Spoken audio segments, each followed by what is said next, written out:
Welcome to the Butterfly Effect. Today is stage 6, Tour de Suisse. I'm Chris Horner, and there's an exciting race happening today with 35 guys in the front group. Stage 130 kilometers long, about 80 miles.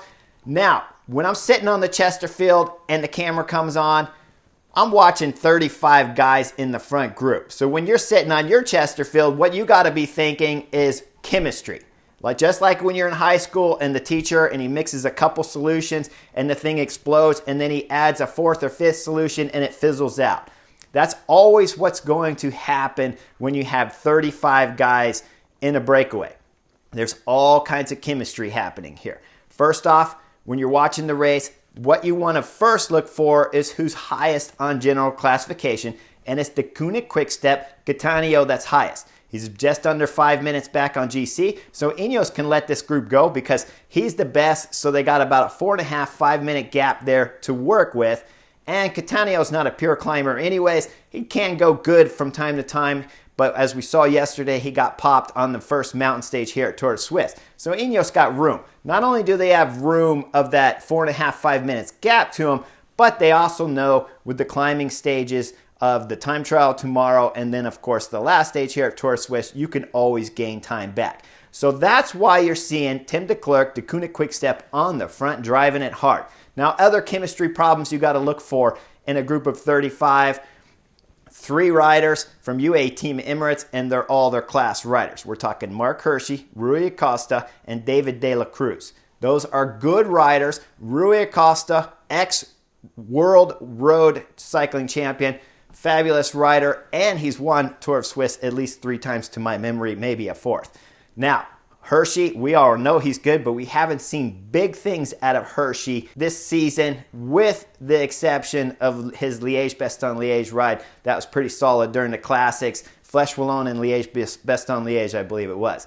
Now, aside from that, when you're sitting on the Chesterfield, you look through the group, you find numbers, and that's who you know is going to work in a group this size. Like I said, Deceuninck Quick-Step's at the front. With 45 kilometers to go, they'll start the Leuker Pass, and this is a monster of a climb. 18 kilometers long, 5.5% in pitch, so it's got some hardness to it, and they're going to be on this climb for a long time. 35 plus riders in the breakaway are hitting this climb together, and then things are going to get exciting because from the bottom of this climb all the way to the top, they're attacking each other left and right. Andreas Kroon, the Lotto rider, Kroon was the first to attack. After that, Søren Kragh Andersen from DSM attacks. And then David de la Cruz from UAE Team Emirates throws in a big dig and passes Søren Kragh Andersen and leaves him standing still as he's going solo up the climb. This is a great strategy because UAE Team Emirates have 3 guys, and that's why I brought up the chemistry at the beginning of this video. This is important because now Rui Acosta and Mark Hirschi got a free ride sitting back there. On roads like this, 5.5% climb average, there's a lot of speed in the group. That speed allows for a better draft, and a better draft means you're more rested. Now, the problem is there's so many attacks happening that, of course, Rui Acosta and Hirschi have to cover multiple different attacks because we're talking 35 plus guys back there. So you don't know which move's going to go and which one could bring back your teammates, so they have to cover all of them. Attacks all the way up the climb. David de la Cruz will go over the top of the climb with about 40, 50-second lead on Nielsen Paulus, EF Education rider. He is leaving his breakaway guys and trying to go across to David de la Cruz up front. The problem is, I don't believe in this tactic. I'm not 100% against it, so certainly there's no knucklehead effect here or anything, but I don't believe in it because Paulus can climb, and he can climb really good, and we're going to finish up a 10-kilometer climb. Not a steep one, but a good one. So in my mind, I'm thinking Paulus, this is a wasted energy. When they go over the top, there's a group of 10 chasing Paulus, and Paulus is still 50 seconds behind David de la Cruz from UAE Team Emirates. So the chance of him closing up on one rider down a descent, massively wide roads, smooth turns, pavements dry, it's hard to make up time on anybody under these conditions because David de la Cruz is going to be in the tuck position. Nielsen Paulus is going to be in the tuck position. And the 10 guys chasing them, they're just going to be rotating through.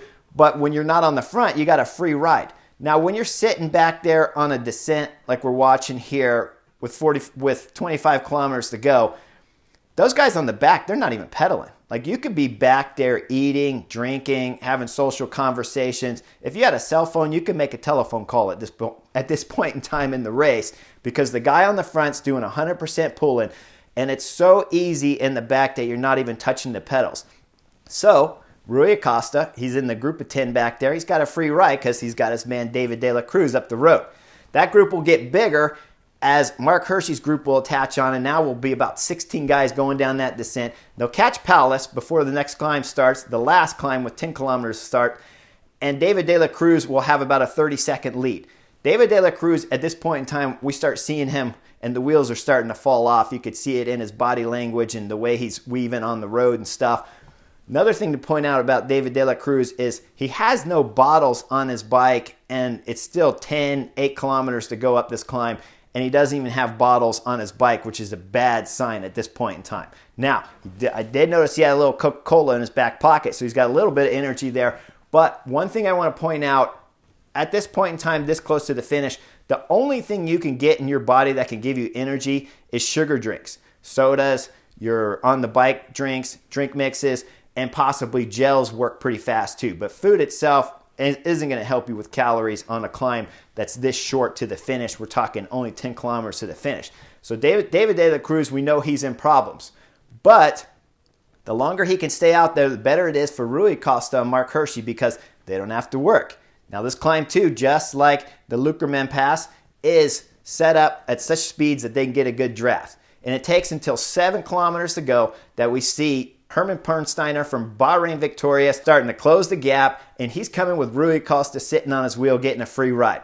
They'll catch David De La Cruz. Shortly after that, it'll be Lotto Soudal's Andreas Krohn back there, and he'll attach on, and it's 3 guys in the front being chased from 5 in the back. That group of 5 is about 10 seconds behind and always putting pressure on the group of 3 up there.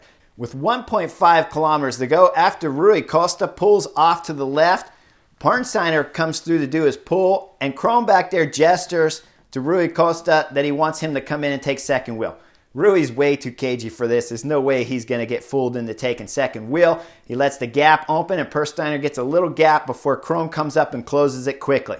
Rui Acosta will slide in on third wheel now, and they'll start their little games with about 500 meters to go. It's Pernsteiner on the left side of the road. He'll move right, they'll move left, move right again. And then with 200 meters to go, all 3 are side by side as they're trying to fight for position to go into the finish of the sprint. Rui Acosta will be the first to jump. He'll jump hard, and he'll move from the left all the way to the right side on the fencing as they go around the right bend to the finish line with 150 meters to go.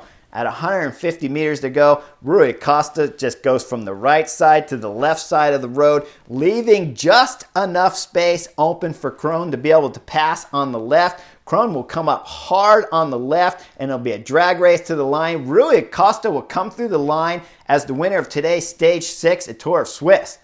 Now, there's a problem there. Let's back it up, because you heard me say it, right? Rui Acosta was all the way on the right side of the fence when he started the sprint, and he finished it basically on the left. Rui Acosta's a cagey character. Now, I was teammates with Rui Acosta. You knew that was coming, because we were teammates in 2014 when he was World Road Race Champion. And I just got done winning the Vuelta. So I know Rui Acosta and got to witness some of his tactics, and him personally. He's cagey, man. He knows all the little tricks, and he's old enough to have seen them. He's moving from the right to the left, and he's leaving just enough room on the left side there, hoping that the officials won't DQ him on today's stage, and that's what he's hoping for. As they come across the line, you'll see Krohn gestures to Rui Acosta. He's over there waving his arm at him, yelling in his face.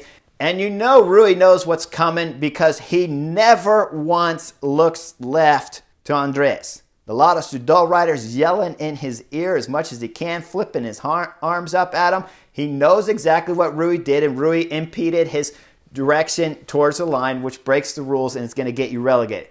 Rui, being the cagey guy he is, he had to pull the trick to go left, or he's going to lose anyways. So he does the trick left, leaves just enough gap open there so that there's some debate, and maybe some of the officials will see it one way versus another. When I'm sitting on the Chesterfield, the announcer is talking there. He doesn't even see it as a problem. And this is why my wife's a lawyer. Because the commentator doesn't see any problem of going from the right side all the way to the left side of the road. I'm sitting on the Chesterfield thinking this guy is DQ'd for sure. Krohn just won his second big World Tour victory of the 2021 season. And this is why we have lawyers. This is why my wife is always employed, because when I could see it so clear and the commentator could see his version so clear, we had to wait a very long time before the results came. I mean, I'm sitting there on the couch and I got 20 minutes goes by, 30 minutes go by, and finally they announce Andreas Klon, the Lotto Soudal rider, wins today's stage. Fabulous victory for the rider, but he doesn't get to celebrate. The only picture I can really show you is one where he's angry or he's up on the podium finally celebrating today's stage win. It was a great race for the Breakaway. You could see it coming at the beginning of today's stage. Great racing out there. Hope you guys liked today's stage 6 at Tour Suisse. Tomorrow's time trial going to be exciting. Just under 25 kilometers long, going up a hill. So it should be great for Carapaz to put in a blazing time. Don't expect to see Rowan Dennis out there trying too hard on tomorrow's stage. I'd be surprised if he puts in some kind of winning effort on tomorrow with such a big day coming on Sunday and such an important stage on Sunday. Now, Ineos back there, they are fabulous. They always had numbers around Carapaz. At no point in time did I ever see Eddie Dunbar back there working, and I didn't even see Rowan Dennis have to work back there. So look for them to have a better team on Sunday's last mountain stage. It's the last day. All the riders know they can go deep. They're going to get one more rest day on tomorrow's TT, while Carapaz has to go hard. The Domestique guys can take it easy, and the last stage should be really exciting and some pressure put on Ineos. But I think Rowan Dennis will see him a little bit better on Sunday and possibly doing something more spectacular on the stage. And then Eddie Dunbar, who's already been riding brilliant at this year's Tour of Suisse, should continue his fantastic ride here. Carapaz, good luck in tomorrow's time trial. Hopefully, we got a great race for Sunday and a tight battle starting for the last stage of Tour of Suisse. Like and subscribe, and I'll see you real soon.